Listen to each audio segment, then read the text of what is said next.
A paz do Senhor, seja bem-vindo a mais uma aula aqui do EBD em Foco.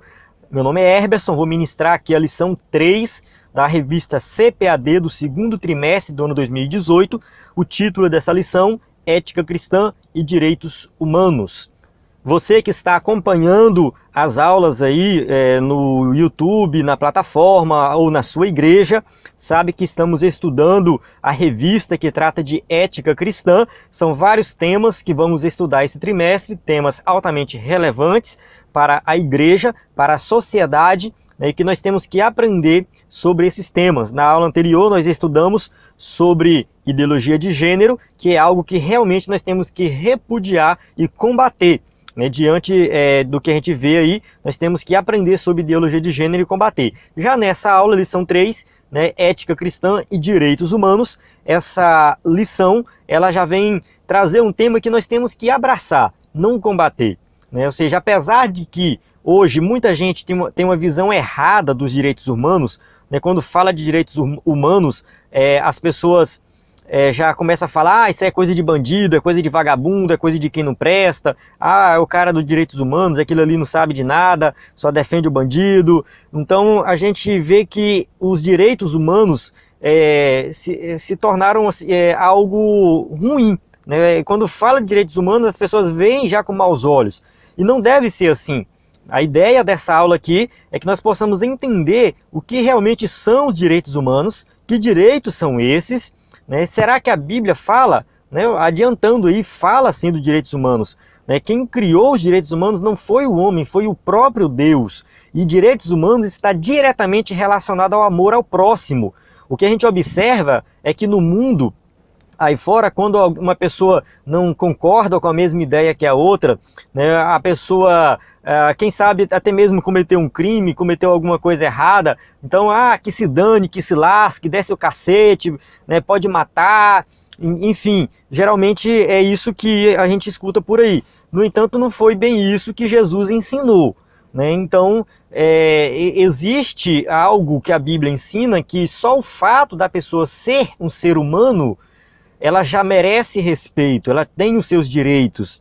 Se nós temos leis, a lei tem que ser cumprida, mas na forma da lei.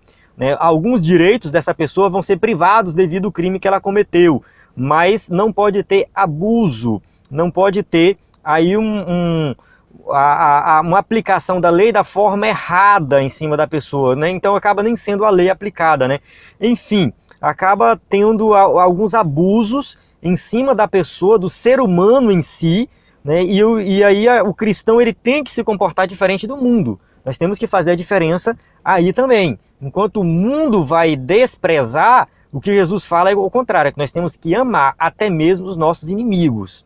Então, a ideia dessa aula não é que a gente vai aqui falar que tem que defender o bandido, como se direitos humanos só mexesse com relação a bandido. Não. Direitos humanos é algo muito amplo mesmo, Então, muitos cristãos sofrem por causa em alguns países aí onde não respeitam os direitos humanos. Então, pode-se dizer que hoje os crentes muitas vezes são os que mais sofrem por falta de respeito aos direitos humanos. Então, nós temos que entender o que realmente são os direitos humanos, qual é o objetivo. O fato de alguém ser um ser humano já vai fazer toda a diferença no tratamento que a gente vai dar para essa pessoa, independente de quem seja essa pessoa. Então, é só uma introdução rápida aqui, para chamar a atenção para essa aula. Essa aula vai ser ministrada com um slide em PowerPoint, que você pode baixar e usar na sua igreja. Basta acessar ebdemfoco.com ou ebdemfoco.com.br. Se você estiver assistindo no YouTube, tem um link aí para você clicar e ir direto para o site. Se você estiver na plataforma já logado, assistindo a plataforma, muito obrigado por fazer seu cadastro. Qualquer dúvida pode entrar em contato, deixe seu comentário, deixe seu like, compartilhe esse vídeo, divulgue o EBD em Foco para que mais pessoas possam ser abençoadas com esse conteúdo. Então vamos lá. Só lembrando que além dos slides, dentro da plataforma tem vários cursos, subsídios extras, um curso de ética cristã, Então tem slide de jovens também, então tem muito mais conteúdo além dos slides, não é somente slide, é uma plataforma completa para o professor se capacitar para ministrar uma boa aula. Então vamos para o texto áureo. O texto áureo diz assim: o estrangeiro não afligirás, nem oprimirás, pois estrangeiros fostes na terra do Egito. Êxodo 22, 21. Verdade prática: os direitos do ser humano revelados na palavra de Deus têm como fundamento o amor. Então, como eu já falei anteriormente, o amor é o fundamento dos direitos humanos. Então, quem criou os direitos humanos foi o próprio Deus, não foi o ser humano. Então vamos lá. A leitura bíblica em classe encontra em Isaías 58, de 6 a 12. Essa leitura que eu costumo não fazer para ganhar tempo aqui no vídeo, né? Mas você faz essa leitura, estude essa passagem, porque ela é muito relevante para essa lição.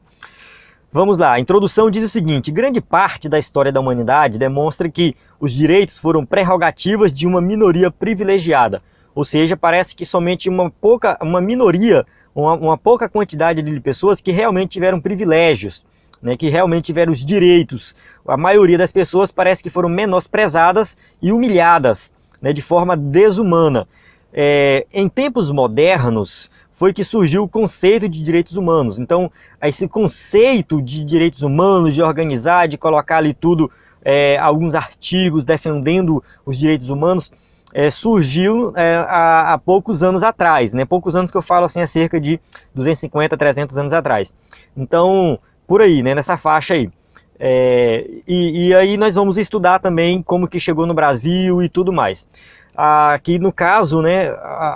Aqui no Brasil, eu vou falar, né, que foi algo que floresceu mais recente, né? Ou seja, foi tratar mesmo de direitos humanos já, né, na época da ditadura militar. Então, no mundo, direitos humanos já tem um bom tempo, mas no Brasil foi algo bem recente e hoje, né, é um tema que está bem em evidência, né? Só que a gente entende o seguinte, que desde a criação do homem, as escrituras sagradas revelam a vontade de Deus acerca do que é direito e dever nas relações humanas. Então nós sabemos que o próprio Deus já colocou algumas leis, algumas regras, alguns direitos e deveres bem antes, desde a fundação do homem mesmo. Desde quando Deus criou o homem já tem as suas responsabilidades, já sabe seus direitos e deveres. Então o que é importante aqui é que os direitos humanos não foram criados por pessoas, mas pelo próprio Deus. A origem dos direitos humanos. Definição de direito, vamos lá. A palavra direito, né, vem aí do latim rectus, que significa aquilo que é reto, correto ou justo. Então aquilo que, né, está sendo realizado da forma correta, rectus, reto, algo que não tem uma curva, que não tem sinuosidade, né? É uma linha reta. Na perspectiva da ética, o que é direito torna-se modelo do que é bom e correto. Se é direito, é correto, é bom, pode ser praticado. Então isso aqui é só uma definição da palavra direito. A ética ou a moral comum a todas as culturas, e nós já estudamos sobre ética na primeira lição de forma geral, ou seja, aquilo que é comum a todas as culturas, pode se expressar em termos de direitos do indivíduo. Então muitas vezes, como que a gente sabe o que é moralmente correto? Está na lei, está ali nos direitos do indivíduo, está escrito em algum lugar. Então nós sabemos que nós temos aqui alguns direitos baseados na ética e na moral. É uma expressão da ética e da moral, né, os direitos do indivíduo. Esses direitos refletem a dignidade do ser humano. Então, como assim? Né, um exemplo, a proteção à vida. Então, todo ser humano tem o direito de proteção à vida. Né? Ele tem o direito de viver. A vida dele é valiosa, é preciosa. Então isso aqui é um direito, é uma dignidade de todo ser humano. Então tirar a vida de alguém é crime em qualquer situação, qualquer sociedade, qualquer época, né? Tirar a vida de alguém nunca foi considerado algo bom, algo correto a se fazer. Então a proteção à vida, todo mundo tem direito à proteção à vida. Liberdade individual, todos têm que ser livres. A questão dos direitos humanos veio em evidência, a gente vai falar mais na frente, lá na França, na Revolução Francesa, porque na verdade as pessoas acabavam que não tinham liberdade. Então, né, a liberdade individual também é algo que todo mundo tem que ter, todo mundo tem que ser livre. Então nada de escravidão, né, nada de repressão. Igualdade, né? Também tem a questão da igualdade, todos são têm direitos iguais, né? Colocar assim, direitos iguais para todo mundo, não é porque um está num patamar superior, então a lei vale de forma diferente para ele, não. Apesar de que muitas vezes isso acontece, mas dentro dos direitos humanos, o que a gente vê que na verdade direitos humanos não, né, dentro da dignidade humana, coloca assim, todos estão iguais, não tem ninguém melhor do que ninguém. Tá, definindo essas coisas aí, vamos para o segundo subtópico, Declaração dos Direitos do Homem e do Cidadão. Isso aqui, essa Declaração dos Direitos do Homem e do Cidadão, foi promulgada pela primeira vez em 26 de agosto de 1789 em Paris. Essa declaração foi resultado da Revolução Francesa. Na verdade, seria até errado dizer que foi resultado, porque essa declaração ela aconteceu no começo da Revolução Francesa. Ou seja, quando ali a burguesia, que eram as pessoas ricas da sociedade, que se revoltaram contra a nobreza e contra o clero, porque tinha a nobreza que colocava as leis e colocava as leis que eles queriam colocar, o clero que também vivia ali num patamar meio que superior a todo mundo, com vários privilégios. Enquanto isso, a burguesia que sustentava o clero e a nobreza não tinha muitos direitos, não tinha liberdade, estavam subordinados à nobreza e o clero. Ou seja, entenda, a nobreza é a galera lá do rei, né? Parente do rei, está lá no palácio, né? E a burguesia, apesar de serem pessoas ricas e terem dinheiro, mas elas não tinham tanto poder político, na verdade não tinha nenhum poder político. E eles começaram a questionar, nós estamos recebendo ordens de pessoas que nós estamos sustentando, está errado isso aí. E também tem a questão do iluminismo, né, que foi um movimento anterior à Revolução Francesa. O iluminismo foi um momento de iluminação, onde as pessoas começaram a questionar, né, um momento filosófico, e relacionado ali à questão de questionar o que a igreja colocava naquela época, porque a sociedade, né, vivia à mercê do que a igreja ensinava, do que a igreja falava, né? E aí acabava que não tinha aquela liberdade de estudar ciência, de estudar, né, química, física, matemática, o universo, tudo era o que a igreja falava. Então o iluminismo veio, né, tirar a igreja da jogada e falar, não, nós também queremos, né, explicar as coisas da forma que não tem interferência da igreja. Eu estou falando de forma resumida, viu? Falando de forma resumida porque eu estou dentro do contexto aqui da lição evangélico e eu vou falar de forma resumida, mas eu aconselho você a se aprofundar nesse tema aí. Então acontece o seguinte, juntando tudo isso, né, os problemas que estavam lá na França, o povo se revoltou contra o rei, e aí juntou o iluminismo, juntaram todo mundo e falaram, vamos fazer aqui essa declaração aqui, né, dos direitos do homem e do cidadão. Então foi o primeiro documento que foi feito relacionado a esse tema aí. São 17 artigos proclamando a liberdade e a igualdade entre os indivíduos. Então, ou seja, os indivíduos daquela sociedade ali francesa não tinham tanta liberdade. Liberdade comercial não tinha, né? Liberdade, os pobres eram piores ainda, os camponeses viviam naquela sociedade feudal, era o feudalismo ainda. Então, eles não tinham liberdade. Enquanto isso, estava a Inglaterra passando pela Revolução Industrial, a Inglaterra avançando na tecnologia da época e a França super atrasada. Então eles fizeram isso aqui para que todo mundo tivesse liberdade e igualdade. Não tem mais diferença, não tem clero, não tem burguesia, não tem nobreza, todo mundo é igual. E aí tem esses 17 artigos aqui que foram depois editados e modificados e foram base depois para a Constituição francesa lá, né? Mas, enfim, então esse documento ele teve uma importância muito grande com relação ao avanço dos direitos humanos. Esses direitos passaram a ser considerados universais, né? Ou seja, não era só para a França, era para todo mundo, para todos os homens, né? Válido para todos os homens, né? De qualquer época e qualquer lugar. Então eram direitos que foram debatidos, estudados e colocados ali válidos para toda a sociedade, para todo mundo, e se tornou base realmente para muitas leis, muitas constituições. A Declaração Universal dos Direitos Humanos. Agora nós vamos avançar mais um pouquinho, né? Aquela declaração ali, né? Só voltando aqui para a gente entender, 1789, então no século XVIII, né? No ano cerca de 1700 aí, e agora quando vai para a Declaração de Direitos Humanos é 1948. Então olha só, um salto muito grande até onde a sociedade reuniu novamente e falou, vamos fazer aqui algo que vale para todas as culturas, todos os países. É como se fosse uma lei universal, né, que serve de padrão para todos seguirem. Isso aconteceu o quê? Por quê? Por causa da Segunda Guerra Mundial, né?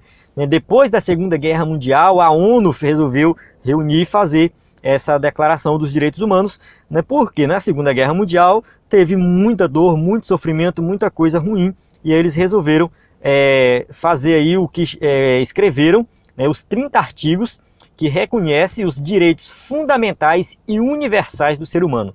Ou seja, isso aqui, quando fala fundamental, é porque tem que ter, né? Ou seja, é algo fundamental, é o fundamento, não pode faltar aquilo ali. E universal, por quê? Porque vale para todos os seres humanos, independente da nação, da raça, do sexo, da língua, da religião, vale para todo mundo. É para o macumbeiro, é para o espírita, é para o católico, para o evangélico, para o homossexual, sabe? Não tem distinção, são direitos válidos para todos. Então, são direitos fundamentais e universais. E realmente isso aqui é um grande avanço, né? Um grande avanço para a humanidade escrever esses artigos e colocar eles como válidos, fundamentais, porque realmente são coisas muito boas. Eu coloquei aqui uma imagem que dá para ler alguns, ficou um pouco ruim essa imagem, mas é um resumo desses 30 artigos, né? Então, ou seja, todos nós nascemos livres e iguais, não discriminar. Então, preconceito é pecado, viu? Não é porque está aqui não, mas a Bíblia fala isso. O direito à vida também é algo defendido pela palavra de Deus. Nenhuma escravatura, ou seja, a escravidão hoje é algo que já aboliu e nenhum país deve ter isso aí. Então, está fora dos direitos humanos. As pessoas falam mal dos direitos humanos, mas não sabem o que são os direitos humanos. Então, eu recomendo você ler isso aqui. Passe, se você é professor, passe para os seus alunos. Somos todos iguais perante a lei, todos protegidos, nenhuma detenção injusta, ninguém vai ser preso de forma injusta, tem que ser julgado, condenado, direito ao asilo, nacionalidade, casamento e família. Olha só aqui, o 16, casamento e família, isso aqui está dentro de direitos humanos. Quando a gente olha para a lição anterior que fala de ideologia de gênero, que parece que tem como principal objetivo destruir a família, a própria ideologia de gênero está fora dos direitos humanos. Então, assim, o pessoal da ideologia de gênero está ferindo os direitos humanos, porque dentro dos direitos humanos diz que todos têm direito, né, a casamento e família, democracia e tudo mais. Então, ou seja, eu não vou ler todos aqui, mas só para você ter uma ideia do que são os direitos humanos, a Declaração Universal dos Direitos Humanos. Não tem nada a ver com o que muita gente fala por aí. Basta você ser uma pessoa, um ser humano, que você vai ter direito a isso aqui. Tá, vamos lá, direitos humanos no Brasil. No Brasil, essa expressão de direitos humanos foi popularizada durante a década de 80. Não é que ela não existia, ela já existia, né, falava de direitos humanos, mas se tornou popular na década de 80 por causa, né, dos militantes de esquerda que passaram a usar essa expressão em oposição ao regime militar. Por quê? Porque o regime militar, na época, descia, me desculpe a palavra, mas descia o cacete em quem falava mal do governo. Então, eu não vou entrar em detalhes aqui do regime militar também, mas realmente tinha uma repressão muito grande. Muita gente fala, porque na época do regime militar a educação era boa, na época do regime militar a saúde era boa e não tinha corrupção. Tudo bem, tinha muita coisa boa naquela época, mas tinha corrupção também, viu? Tinha corrupção, né, tinha muita coisa errada, e o pior de tudo era a falta de liberdade.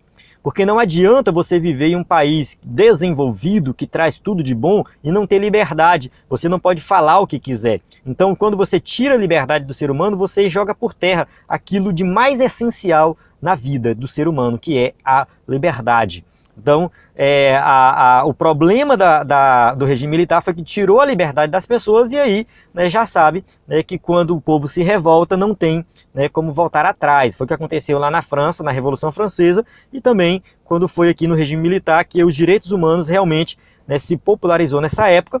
Né? E aí hoje, devido a algumas coisas erradas que acontecem por aí, as pessoas usam essa expressão direitos humanos como se tivesse associada a direito de bandido. Ah, não, porque quando, né, o bandido vai lá e comete um crime, os direitos humanos vai lá proteger ele. A gente tem que ter muito cuidado com isso, viu? Realmente, às vezes, tem um certo abuso, né, do lado dos direitos humanos. Porém, o fato da pessoa ter cometido um crime não faz com que ela deixe de ser um ser humano, né, e deixe de ser tratada como um ser humano.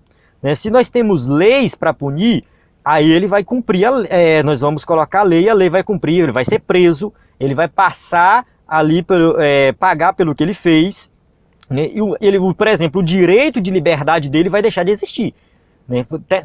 Tá lá nos direitos humanos? Tá, direito de liberdade. No entanto, ele vai perder isso aí porque ele cometeu um crime, ele vai, né, ou seja, vai sofrer as consequências do seu crime. Mas ele continua sendo um ser humano, né? Ele continua sendo uma pessoa que Deus ama e que ele pode ouvir o evangelho, crer no evangelho e ir para o céu. A gente olha para o ladrão lá da cruz, que ele estava naquela cruz lá ao lado de Jesus porque ele cometeu um crime, ele era um criminoso. Ele sofreu a pena de morte, que era a lei daquela época, né? Naquela época a lei era que aquele crime era digno de morte na cruz, para servir de exemplo para os outros. Então ele foi morrer na cruz, e ali ele foi salvo porque ele creu em Jesus. Então a gente tem que, às vezes a gente fala assim, é bandido, tem que morrer logo, mas calma aí, né? Será que esse bandido não precisa ouvir o evangelho? Né? Será que ele não precisa ter acesso à palavra de Deus? Então, a gente tem que entender hoje que o que os direitos humanos fazem não é proteger o bandido, é proteger a vida. Porque é um bandido, a gente acaba ficando revoltado, mas ele está protegendo a vida porque está lá na Declaração dos Direitos Humanos e está também na palavra de Deus, né? Se o país colocar a pena de morte, aí é outra história. Tem a lei, a pena de morte, então vamos, né? Mas a gente tem que entender que o direito humano ele vai agir para proteger a vida, independente de quem seja. Porque se for isso aqui, né, que alguns falam, né, os direitos humanos deveriam valer unicamente para os humanos direitos. Então, se eu colocar os direitos humanos válidos somente para quem é correto, para quem faz a coisa certa, então não é direitos humanos. Então, se é direitos humanos, que é válido para todos os seres humanos, tem que ser válido para qualquer um. Então, até mesmo para os crentes que são perseguidos e sofrem com isso aí. Então, os direitos humanos também têm que tomar uma atitude e fazer alguma coisa em relação a isso. Segundo tópico, a Bíblia e os direitos humanos. Direitos humanos no Pentateuco. Os 5 livros de Moisés, né, Gênesis, Êxodo, Levítico, Número e Deuteronômio, né, o Pentateuco, antecedem a muitos direitos que vão aparecer na modernidade.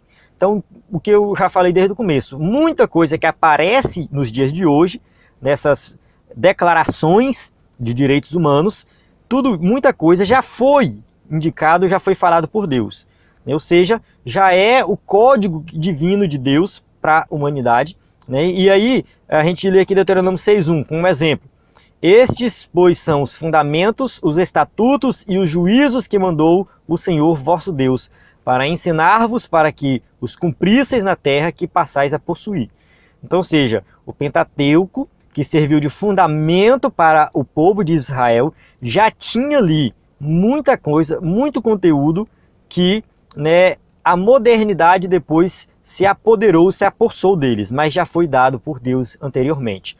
Então, por exemplo, Deus requer do povo de Israel que o estrangeiro não seja maltratado. Então a gente leu isso aqui no começo, o estrangeiro não afligirás nem o oprimirás, pois estrangeiro fostes na terra do Egito. Então o estrangeiro é alguém que tem que ser bem tratado e não maltratado. Que a viúva e o órfão sejam protegidos, né? A nenhuma viúva nem órfão afligireis. Porque a viúva, ela era sustentada pelo marido, depois que o marido morreu, ela fica sem sustento e ela tem que ser o quê? Acolhida, não pode ser afligida, né?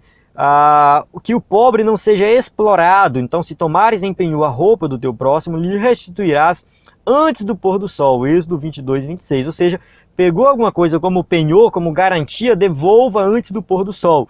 Então, ou seja, respeite o próximo, ele é pobre, né, mas ele merece respeito. Então isso aqui Deus já cuidando da vida desde o início. Nós temos como exemplo bíblico Ruth.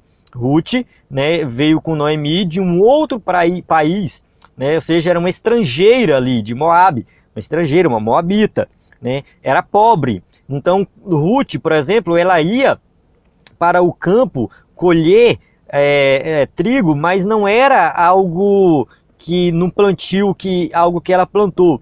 É porque assim, na época tinha uma lei também, Deus deu uma lei para o povo, que 1/6 da plantação não era para ser colhido, era para ficar para os pobres. E aquilo que caía durante a colheita e durante o transporte não deveria ser pegado de volta. Caiu, deixa lá, porque alguém que é pobre está precisando pode colher. Então era isso que Ruth fazia. As pessoas iam colhendo e ali o que caía no chão, o que sobrava, ela pegava e colocava no saco e aquilo ela vendia e era o seu sustento, né? Vendia, fazia bolo, enfim, né? Ou seja, era o seu sustento, porque era uma mulher pobre, viúva e estrangeira. Eram os três ao mesmo tempo, né? E aí ela tinha, a lei de Deus amparava ela.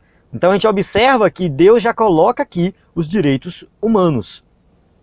Tais preceitos eram estranhos no mundo antigo. Se a gente observar, os outros povos eram diferentes de Israel. Eles não tinham esse conceito, né? Nos outros povos, às vezes, quando nascia uma pessoa deficiente, essa pessoa morria, era jogada fora, né? Não vivia ali como um cidadão, como qualquer um outro, né? Se era pobre, era desprezado, não estava nem aí. Então Israel era superior a esses outros povos justamente por causa dessa lei que Deus deu. Constituiu-se uma espécie de síntese da Torá, o cuidado divino para com os menos favorecidos e o valor da dignidade humana. Então, esses preceitos bíblicos, né, que protegem a vida é realmente nesse sentido. Proteger e dar valor aí à vida humana. O ser humano é digno do básico. Então é isso que Deus coloca ali na lei.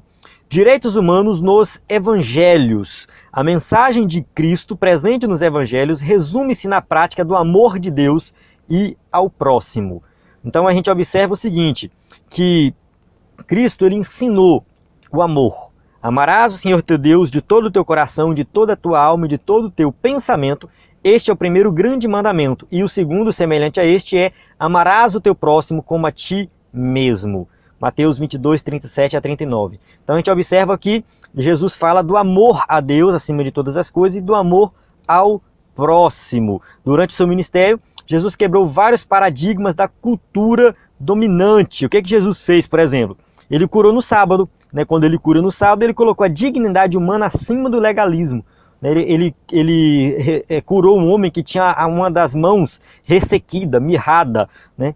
E aí, como era sábado, os fariseus criticaram ele. É lícito curar no sábado? Ele falou assim, olha, uma vida é muito mais importante do que simplesmente seguir um conjunto de regras e de leis.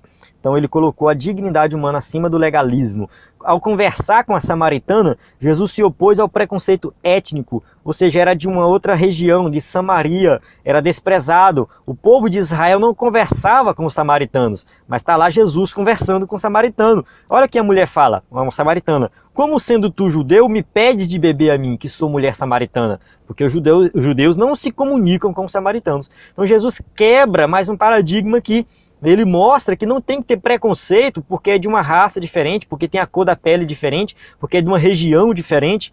Não existe isso. Preconceito é pecado, né? Discriminação é pecado. Então as pessoas não param para prestar atenção nisso, mas é pecado. E Jesus vem aqui e mostra isso. Continuando, quando Jesus janta na casa de Levi, que era o publicano, Cristo rechaçou atitudes discriminatórias, porque como ele era um cobrador de impostos, né, que é o mesmo que Mateus, era um cobrador de impostos, ele era discriminado pelo seu próprio povo. E Jesus vai lá, come na casa dele, senta com ele e se torna um discípulo de Jesus. Então a gente observa que os escribas e fariseus não gostavam disso. Vendo-o comer com os publicanos e pecadores, disseram aos seus discípulos, por que come e bebe com publicanos e pecadores? Ou seja, por que tu está no meio desse povo? Jesus mostrou que ele não tinha nenhum tipo de discriminação. Então ele vem e mostra isso aí. Continuando, ao receber e abençoar os meninos, Cristo defendeu os direitos das crianças.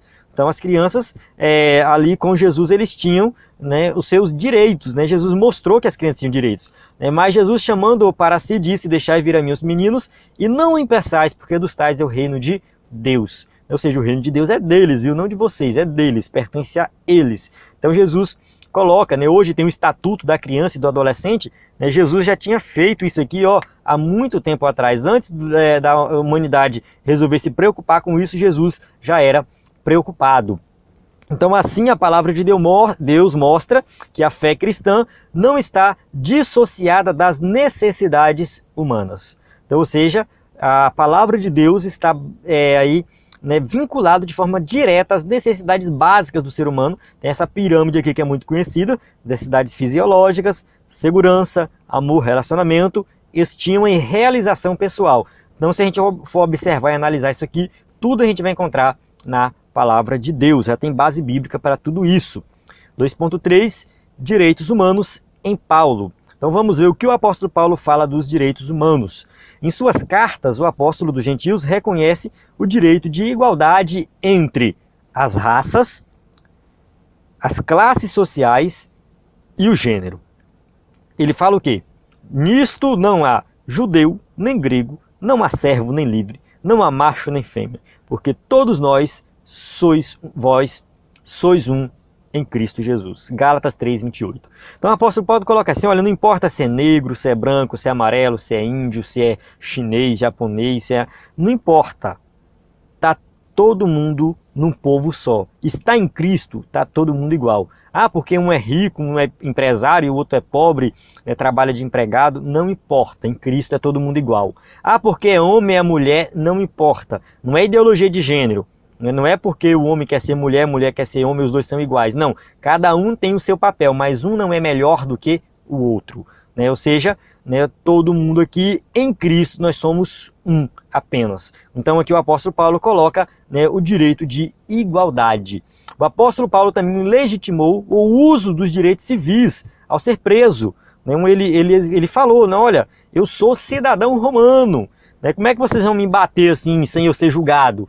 Então, quando o soldado romano escuta isso, ele para e fala: mas peraí, se eu bater nesse homem aqui sem antes passar por um julgamento, quem vai ser punido sou eu. Então aqui é o que o apóstolo Paulo fala, eu vim e vindo tribuno disse: dize-me, és tu romano? E ele disse: sim. E respondeu o tribuno: eu com grande soma de dinheiro alcancei este direito de cidadão. Paulo disse: mas eu sou de nascimento. Então Paulo era cidadão romano e ele não podia ser açoitado, e ele veio e usou isso a seu favor. Então ele mostrou que ele tinha também a questão dos direitos civis aí. Assim a Escritura nos estimula a defesa dos nossos direitos e de nossa cidadania. Então nós somos cidadãos, moramos em um país, temos os nossos direitos, as nossas leis. Então a gente pode reivindicar isso aí, não tem problema nenhum. Terceiro tópico: a igreja e os direitos humanos. Vamos ver o papel da igreja diante de tudo isso aqui. A igreja e o trabalho escravo. A igreja, ela tem que se preocupar com essas coisas. Muita gente fala: como que a igreja vai fazer isso? Vamos ver aqui. O trabalho é essencial para o sustento da vida.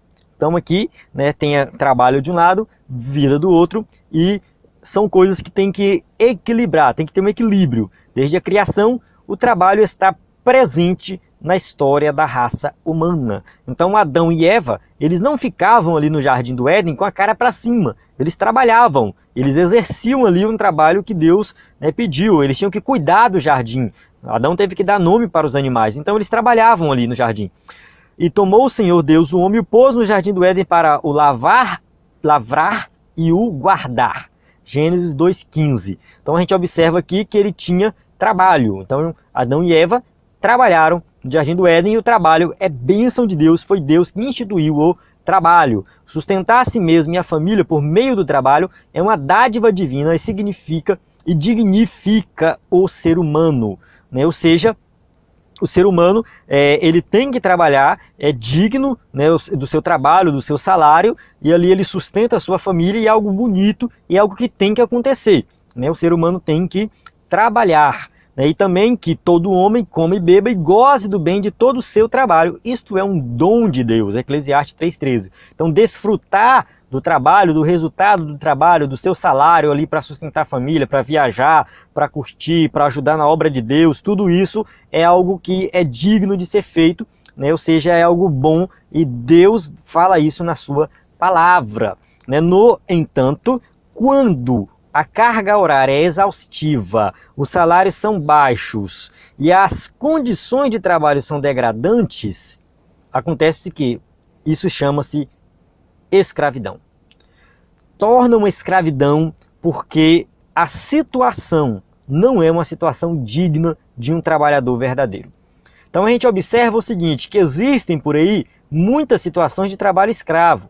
Eu coloquei uma imagem aqui de pessoas que estão tirando cana, cortando cana, né? É algo típico, quando se fala de trabalho escravo, é o que mais aparece em pesquisas do Google. No entanto, se expande para várias áreas, né? Se a pessoa trabalha numa empresa, que ali ela não tem as condições necessárias de proteção ali naquela empresa, né, de higiene, o salário é baixo, a carteira não é assinada, a pessoa não recebe direito nenhum, é classificado também como trabalho escravo. Então pode ser que eu tenha até pessoas dentro da igreja que dizem que são crentes, mas a situação dos seus trabalhadores são situações de escravidão. O que o trabalhador ganha só dá para ele comer. Isso né? Ou seja, não é muito diferente do que acontecia antigamente, onde o escravo só tinha o lugar para morar e a comida. Então, às vezes, as pessoas estão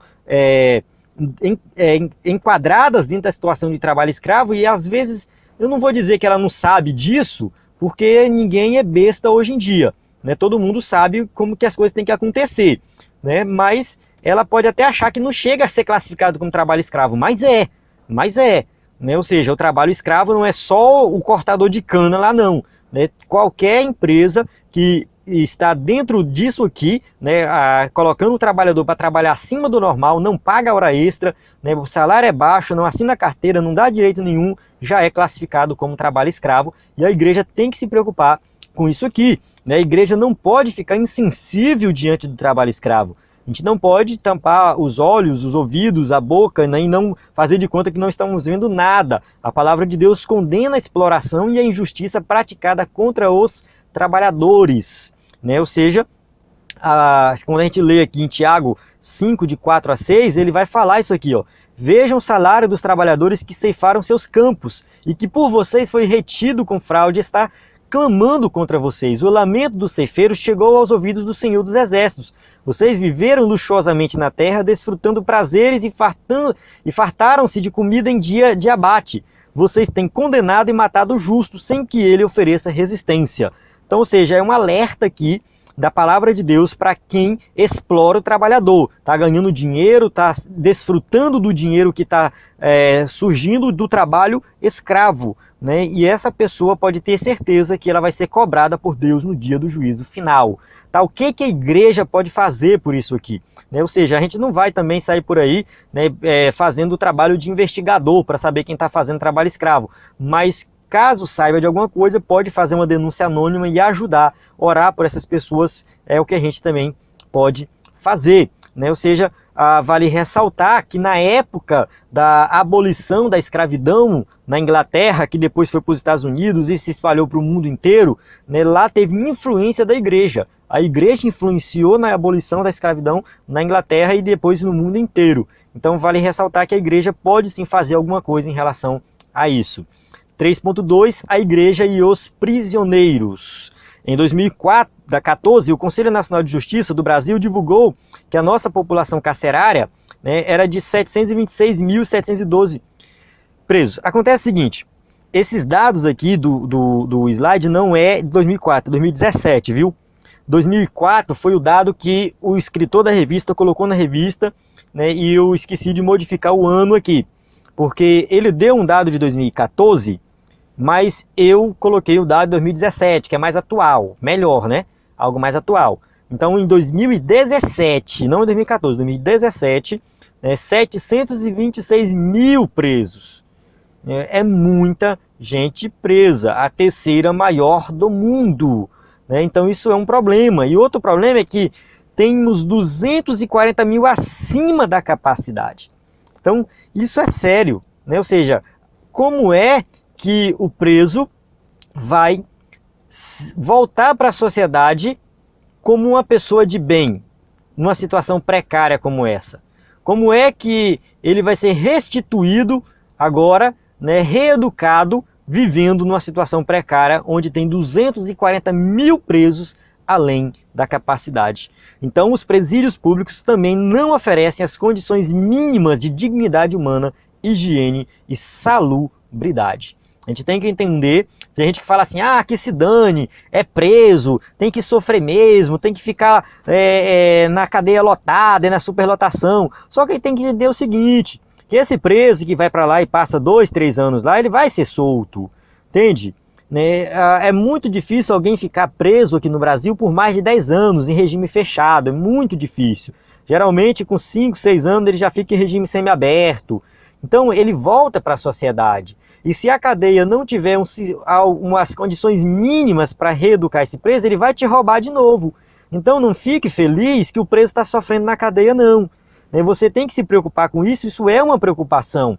Na hora de você escolher os seus políticos, pense no que o político fala em relação à cadeia. Porque se você for pensar no político que só fala de botar alguém na cadeia, mas que não fala de nenhum projeto para reeducar esse preso, ressocializar ele, tá errado. Porque a cadeia, aqui no Brasil não tem prisão perpétua. Se todo mundo fosse para lá e ficasse para sempre, é outra história. Mas não tem, né? O que também estaria ferindo os direitos humanos, caso, né, qualquer crime desse prisão perpétua. Então isso não vai acontecer em hipótese alguma. Então os presos vão para a cadeia, vão pagar pelo crime e vão retornar. Então, diante dessa situação que nós estamos vendo hoje, como é que ele volta? Melhor ou pior? Eu vejo que volta pior. Então, alguma coisa tem que ser feita. Alguma coisa tem que ser realizado. Olha só o outro problema, que é justamente isso que eu estou falando aqui. 70% é reincidente. Ou seja, 70% dos presos, 7 em cada 10 presos, volta a cometer crime. Como é que não volta se dentro da cadeia é aquela situação, se não tem nenhum trabalho feito em cima ali para aqueles presos? Então ele volta, né, e vai cometer o mesmo crime, ou quem sabe crime muito pior. Então a igreja não pode negligenciar o seu papel de visitar e evangelizar os encarcerados. Já que a gente não pode, como que diz assim, mudar, construir um novo presídio e tal, pelo menos vamos lá pregar, ensinar, né? Vamos fazer alguns projetos na igreja de evangelismo dentro do presídio para cuidar desses presos. Porque ali Jesus pode salvar. Né? Lembrai-vos dos presos como se estivesseis presos com eles, e dos maltratados como sendo vós mesmos também no corpo. Hebreus 13, 3. Então, por meio da ação dos servos de Cristo, os prisioneiros recebem dignidade e, sobretudo, a salvação. Então ali eles se sentem importantes, porque alguém se preocupa com a vida deles. Ali tem criminosos que cometeram crimes cruéis, mas se arrependem e crê em Jesus, é salvo, continua preso, continua pagando pelo seu crime, mas é salvo em Jesus Cristo. Ao pregar a liberdade aos cativos, restauração da vista aos cegos, pôr em liberdade os oprimidos e anunciar o ano aceitável do Senhor. Lucas 4,19. Aqui é Jesus quando ele chega na sinagoga, lê Isaías e ele fala que esse é o seu propósito. Então quando a gente fala de liberdade dos cativos, libertar os oprimidos, não é tirar ele da cadeia, mas é libertar da opressão do pecado. Então ali o preso também pode ouvir o evangelho, se converter e ir para o céu. Então a igreja tem que fazer alguma coisa em relação a isso, já que o governo não faz, o governo não ajuda, nós podemos agir dessa forma. 3.3, a igreja e o problema social. Os principais problemas sociais do Brasil são desemprego, precariedade de moradia, saúde, segurança, educação, ou seja, entre outros, só para ilustrar aqui, né? Só para mostrar alguns. Então todos esses problemas aqui, né, acaba que tira a dignidade muitas vezes do ser humano. Olha uma pessoa deitada no hospital, no corredor de um hospital, né? Será que isso aqui é algo digno do ser humano? Será que a pessoa não tem direito à saúde de qualidade? Nós pagamos impostos para isso, no mínimo tínhamos que ter direito. Mesmo que a gente não pagasse imposto, a gente tinha o direito, porque, né, tá lá nos direitos humanos. Nós temos que ter, preservar a vida isso aqui. Direito à moradia, um emprego, a viver em segurança. Hoje o cidadão de bem vive trancado atrás das grades, né, enquanto o preso está solto, o bandido está solto, né? E quem está preso é o cidadão. Então a gente vê que isso aqui são problemas reais na nossa sociedade. E como resultado da ineficiência do Estado, os índices de violência e de criminalidade aumentam a cada dia. Então, cada dia mais, o Brasil vai se tornando mais inseguro. E aí, por que que isso acontece? A resposta é fácil: corrupção, né? Ou seja, 70% dos desvios nas cidades afetam a saúde e a educação. Só para você ter uma ideia, né? 70% dos desvios vai afetar justamente essas duas áreas mais críticas. Então a gente observa que a corrupção é o maior problema hoje do Brasil. O Brasil tem dinheiro, tem condições de manter uma qualidade de vida para a população de excelência, né, as pessoas viverem bem, terem saúde, educação de qualidade. No entanto, devido à corrupção, isso não acontece. E também fica um alerta para a igreja, né, na hora de escolher os seus candidatos e procurar aqueles candidatos que não são corruptos, candidatos que não se envolveram com corrupção e que combatem a corrupção, principalmente, né? E é claro, né, que isso não é novidade para os dias de hoje, né? Abacuque, na sua época, constatou problemas similares. A gente observa aqui, né, ele fala: até quando, Senhor, clamarei eu, e tu não me escutarás? Gritar-te-ei violência e não salvarás? Por que razão me mostras a iniquidade e me fazes ver a opressão? Pois que a destruição e a violência estão diante de mim, havendo também quem suscite a contenda e o litígio. Por esta causa a lei se afrouxa e a justiça nunca se manifesta, porque o ímpio cerca o justo e a justiça se manifesta distorcida. Abacuque 1, 2 e 4. Se a gente observar isso aqui, né, se falar que é alguém dizendo isso nos dias de hoje, encaixa perfeitamente, né? Encaixa perfeitamente violência, opressão, né, impunidade, dentre outras coisas que tem aqui dentro desse texto, que estão de acordo com a realidade dos dias de hoje. Então, naquela época acontecia e hoje também acontece. A igreja deve unir forças para restaurar a nação por meio da confissão sincera e do clamor a Deus. Então, a igreja não pode ficar calada. Se a gente não pode ir lá agir, fazer na prática, né, algo grandioso, colocar assim, mas pelo menos orar a gente pode, né? É claro que a gente não vai ficar só na oração, que a gente vai colocar em prática, nem que seja uma coisa pequena, nem que seja ajudar um necessitado aqui, dar um prato de comida para um, ir ali no presídio, pregar a palavra, nem que seja coisas pontuais, mas nós podemos fazer. E juntando toda a igreja que temos aqui, a igreja do Brasil inteiro, vou colocar assim, né, todos os crentes do Brasil inteiro, se todo mundo fizesse alguma coisa, realmente faríamos uma diferença muito grande, o impacto seria muito grande. A igreja tem que despertar para essas coisas. A igreja não pode ficar trancada entre quatro paredes, mas tem que agir, tem que levantar e agir. E se o meu povo, que se chama pelo meu nome,